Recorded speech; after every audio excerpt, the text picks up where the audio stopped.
Ahora viene la parte más densa.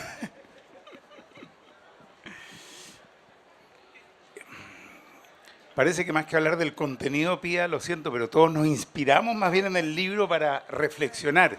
Y yo creo que eso es lo que les va a pasar a todos los que lo lean. Eh, es un libro grueso, por lo tanto tiene mucho contenido, pero sobre todo creo que un libro que inspira a la reflexión y a la acción. Y creo que esa es la mayor gracia que tiene. Yo partí por el título del libro, porque a mí me pareció que el título sintetiza en forma muy perfecta la situación actual. Son 4 palabras que me parecieron claves. Crisis global, consecuencias y oportunidades. Yo me fui a buscar en algún diccionario, en un diccionario del humanismo, a ver si estaba la palabra crisis y no estaba. Así que me tuve que ir a la RAE, que ya no me gusta mucho, pero en fin. Y ahí dice que crisis, se define crisis como situación de un asunto o proceso cuando está en duda su continuación, modificación o cese.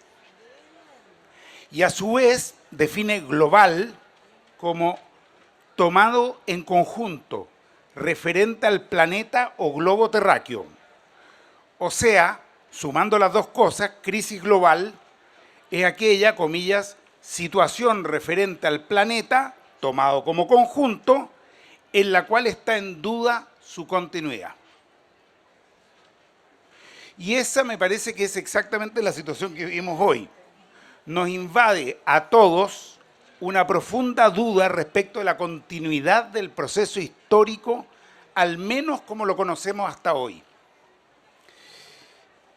Las condiciones globales, y aquí me voy a meter un poco en las reflexiones que tomé a partir del libro. Las condiciones globales han cambiado radicalmente respecto de los siglos anteriores. La globalización en la que vivimos ha barrido con los referentes que antes se utilizaban y la sociedad se ha desestructurado completamente.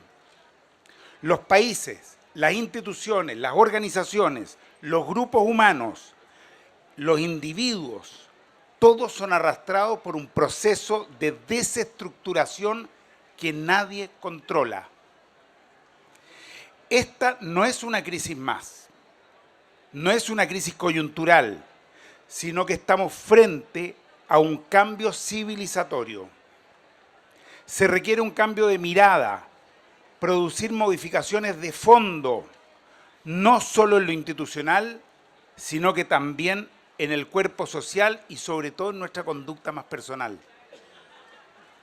La crisis, en ese sentido, cambiando la definición, podemos decir que es un indicador de la necesidad de cambio, que es una señal de la necesidad de cambio, que nos muestra el desgaste de las formas actuales y la necesidad de establecer nuevos parámetros en lo social, en lo cultural, en lo político y también en lo personal. Por más que se intente echar mano a viejas estructuras y fórmulas, no hay cómo poner marcha atrás en este proceso que se expresa en todos los campos del quehacer humano. Se trata de un proceso entonces que es irreversible y que por lo tanto requiere de nuevas respuestas, de las cuales muchas están ahí. La pregunta entonces para mí es, ¿cómo responder a la desestructuración? ¿Cómo responder a la tendencia a la fragmentación social, a la desestructuración de los estados, de las instituciones, de las organizaciones e incluso de la propia conciencia? Todo se va fragmentando. En todos los ámbitos se va poniendo de relieve las diferencias, pero marcadas como divergencias, como oposiciones, como contrastes, y no como diversidades que pueden converger. Revisemos un solo campo con el que he tenido cierta cercanía, el campo político, y veamos su futuro. La verdad es que el futuro de la política se ve bastante negro. Vamos a quedar cesante. Al menos de la política como la conocemos hasta hoy, ejercida por una élite de supuestos representantes. Entonces, lo que está en crisis, en este caso, no es la actividad política en sí, sino una particular forma de ejercerla que se llama representatividad. ¿Por qué está en crisis la representatividad? Quiero mencionar 3 cuestiones. La primera es lo que yo he llamado la traición de las cúpulas. Capaz que les suene conocido. De que los políticos profesionales, los representantes, están desprestigiados, no cabe ninguna duda. Ese desprestigio es consecuencia de que entre los representados se ha ido abriendo paso la percepción de que las decisiones que toman la mayoría de las veces traicionan las promesas que se hicieron para salir electo. En general, las cúpulas políticas han sido opacas al escrutinio público, pero las actuales investigaciones que se hacen tanto en Chile como en otros países han puesto en evidencia el increíblemente alto grado de corrupción con el que se mueven, favoreciendo sus propios intereses en desmedro del mandato recibido por sus electores. Y ese desprestigio afecta a todos los sectores, ya sean de izquierda o de derecha, lo cual permite afirmar que la pérdida de confianza no es solo hacia determinadas personas, sino que hacia el sistema político en su conjunto. Primera cuestión, la traición de las cúpulas. Segunda cuestión, la impotencia del Estado actual. Los políticos son parte constitutiva del Estado, pero esta institución, el Estado, tan importante en el siglo XIX y en el siglo XX, ha sido prácticamente desmantelado en los últimos 30 años producto de las concepciones neoliberales. Se ha convertido en un Estado totalmente impotente, que tiene una capacidad casi totalmente limitada para poder operar.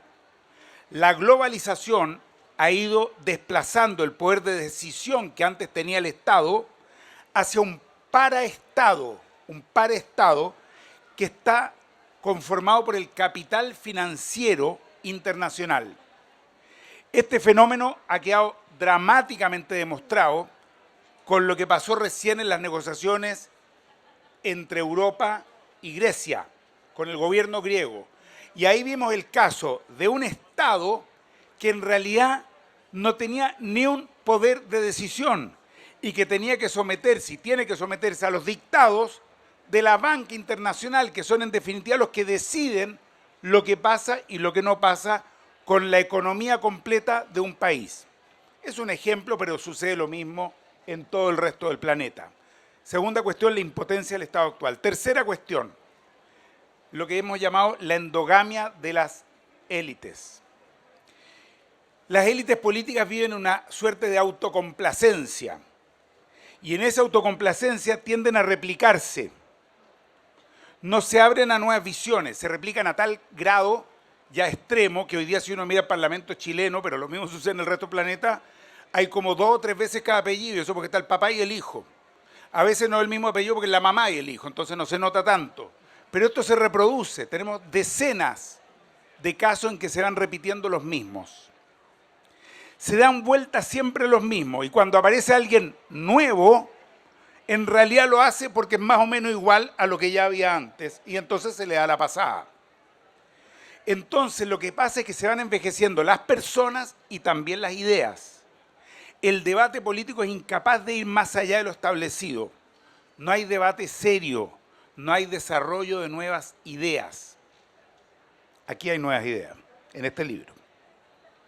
Por todo lo anterior, aunque suene políticamente chocante para algunos, no vamos a defender la representatividad. Llegó la hora de encontrar nuevas respuestas que devuelvan a los pueblos su autonomía sin el paternalismo de una facción. Eso para nosotros se llama democracia real o democracia directa. Es necesario abrirse a una institucionalidad que permita la participación efectiva de los pueblos en la toma de decisiones. Iniciativa popular de ley, revocación de mandato, plebiscito, consulta popular, son todas formas de participación y decisión real de los pueblos que hoy están totalmente ausentes. No está claro para nada, o más bien me parece que no, si los políticos actuales van a ser capaces de llevar esto adelante. Pero es el único camino posible, devolverle la capacidad de decisión y el protagonismo a los pueblos y no a sus supuestos representantes. Dadas las actuales relaciones de poder, ya es evidente que el sistema basado en la representación no está funcionando y debe ser superado. Además que los avances tecnológicos de hoy permiten perfectamente implementar procedimientos muy seguros de consulta permanente a la ciudadanía y en base a eso tomar las decisiones.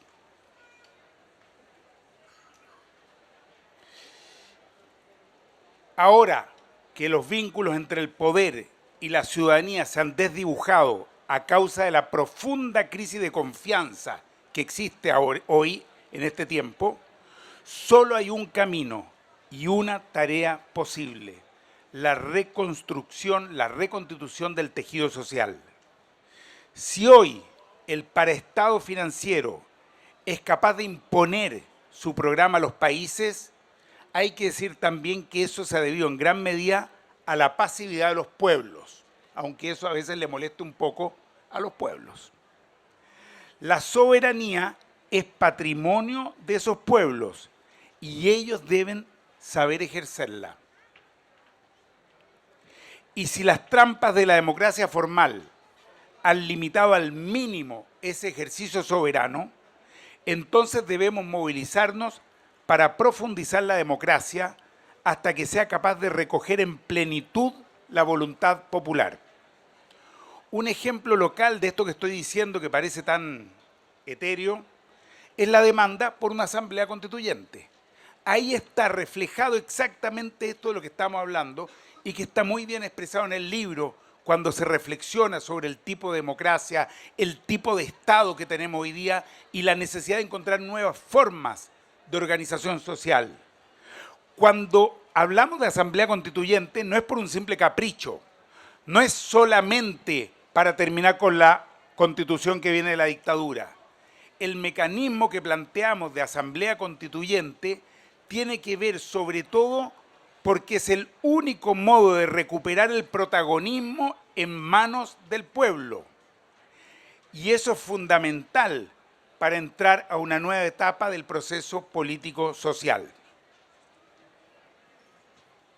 En fin, estas son unas cuantas reflexiones con las cuales podríamos seguir ahondando, reflexiones libres a partir de lo que para mí ha sido un libro profundo, completo, que discute los paradigmas sobre los cuales está construido el sistema actual, que entrega una nueva mirada desde una perspectiva humanista que ubica al ser humano como valor central y que propone la convergencia de las diversidades como antídoto a la fragmentación y a la desestructuración, que recoge propuestas concretas que reorientan la globalización antihumana hacia una mundialización convergente.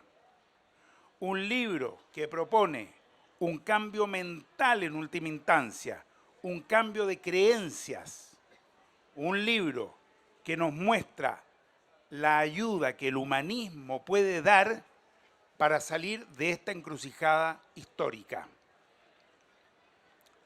No sabemos cuánto puede durar esta crisis, ya que podemos arrastrar esta situación por largo tiempo, con el consiguiente aumento del conflicto y la violencia.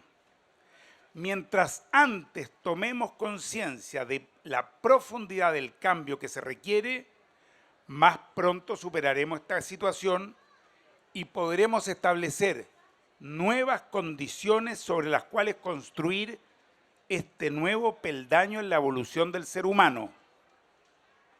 Hoy, el rol del humanismo es contribuir al cambio de creencias, ayudar a configurar un nuevo paisaje social frente a un mundo que cambia aceleradamente. Eso es lo que nos propone este excelente compilado de charlas, entrevistas y columnas que Presenza nos presenta hoy. Yo felicito a los autores, 33 autores, por el enorme aporte que nos entregan. Es un libro gordito, pero yo recomiendo su lectura calma, su lectura reflexiva, su lectura comentada, discutida, sin temor a exagerar. Digo que en estas páginas están desplegadas respuestas para salir de la compleja crisis global que enfrentamos hoy. Muchas gracias.